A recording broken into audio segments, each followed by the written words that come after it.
What's going on? My name is Marcus Whitley, and this is Good Behavior. Now, you can find me on all social media at I am Marcus Whitley and find any of my books, Both Sides of the Street, Choices and Consequences, Greatness Under Pressure, and Battling Demons, all on Amazon. Now, in this episode, I want to read a chapter from my book, Battling Demons, because this book is about the struggles of mental health and fighting the battles that most people won't see or ever know about. Now, this chapter that I want to read for you is called Surrounded by Demons. So let's get into it. Demons don't have a physical form. They don't live inside of my closet or under my bed like we believe monsters did when we were kids. The demons that I live with are inside my head. They control most of my thoughts, feelings, and sometimes even my actions. They overpower me and make me feel helpless over my own being. It's not like the movies where they haunt me or influence me to do anything. Rather, they simply take over my mind and dictate what I'm doing or not doing today. This has made life very difficult and unpredictable. After all, I never know what mental state I'll be in when I wake up or which demons I'll face each day. It's never easy pretending to be okay when I'm not. Hiding my thoughts and emotions has become normal for me because I struggle with talking about them. I've grown numb to the pain and have learned to live with it as well as I can. It seems like a one-sided battle that can't be won, yet I refuse to give up. To start from the beginning, I'm the oldest of 5 kids. I have 4 half-siblings, which are all mixed, but I'm the only one who's black and Italian. My other brothers and sisters are mixed with Spanish. I've never been too close with any of them, but I think that's because I'm much older than they are. Don't get me wrong, we all love each other to death. We're just not around each other and don't get to talk as much. By the time they were all born, I had already 1 foot on the pavement. Being a role model was something I never imagined I would have to be. I was a child, but also the man of the house. All I could think about was money. We didn't live in the safest neighborhood, although as a kid, I didn't understand what that meant. My friends were my friends and we hung out outside every day. My life has always been a struggle. It's never been easy growing up and nothing about it has ever been fair. Growing up with nothing, my father leaving, being bullied because I'm black, and on top of that, all my life I was looked at as being a failure. The hate always outweighed the love, but still, that never made me bitter. However, I guess, it did make me bottle up my feelings and disconnect from my emotions. But who am I to complain? Everybody has problems and things that they deal with on a daily basis. Nobody wants to hear me crying about it. Even if I did, it wouldn't change anything. Maybe that's why, for so long as I can remember, I've been antisocial. People always assume I'm shy, but that's not it at all. Most of the time, I'm in my head and just don't want to talk or don't like to talk.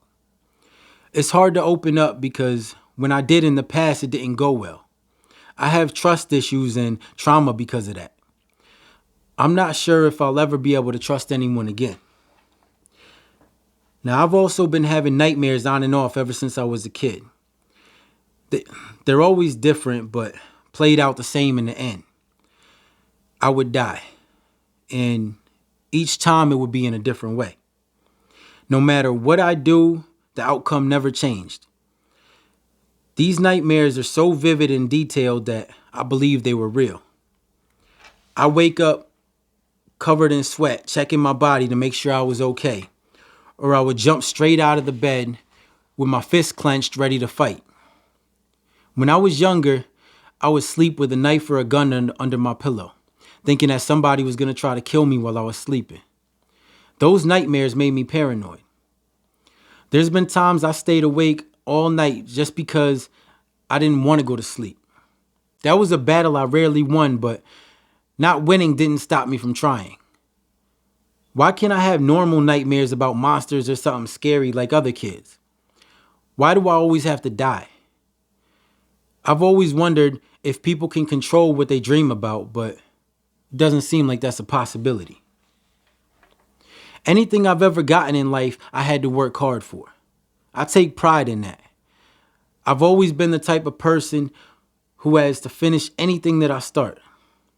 Maybe it's the obsessive compulsive disorder I have, but when I become focused on something, I create this kind of tunnel vision. Once I'm done, though, that's another story. That's when the doubt and questions start to come in. I start to feel like no matter what I do, no matter how hard I work or what I accomplish, it's never good enough. It'll never be good enough. I'll never be good enough. There are so many other people out there who are better than me and have already done exactly what I'm doing better than how I'm doing it. That aggressive animal instinct I initially had disappears, and suddenly I'm not enough. Once that hunger is gone, it's hard to get back. Sometimes impossible. I feel like depression plays a major part in my life. It's one of my biggest battles and something I've struggled with my entire life. I still don't know where it stems from, but I'm guessing there's a long list of things to pick from. Countless traumatic experiences, neglect, being hated and bullied, poverty, being told I'm a failure and that I'll never be good enough, and so many other things. All I know how to do is shut down and push people away. I don't want to talk to anyone or do anything. I just want to be left alone. It's not healthy, but I don't know any other way of dealing with these issues. Part of my depression stems from the fact that I feel like nobody will understand me or what I'm going through. Anyone I talk to will judge me or think I'm crazy. So only thing I can do is keep everything to myself. But little by little, I can feel it killing me inside. Being antisocial has become so normal for me that even having conversations with my own family is hard to do. When I lost touch with my emotions, I lost a part of myself. That void became filled with all of these things that made me unrecognizable, even to myself. Depression isn't the only thing that I've been struggling with. I battle with so many demons on a daily basis that my anxiety has been through the roof.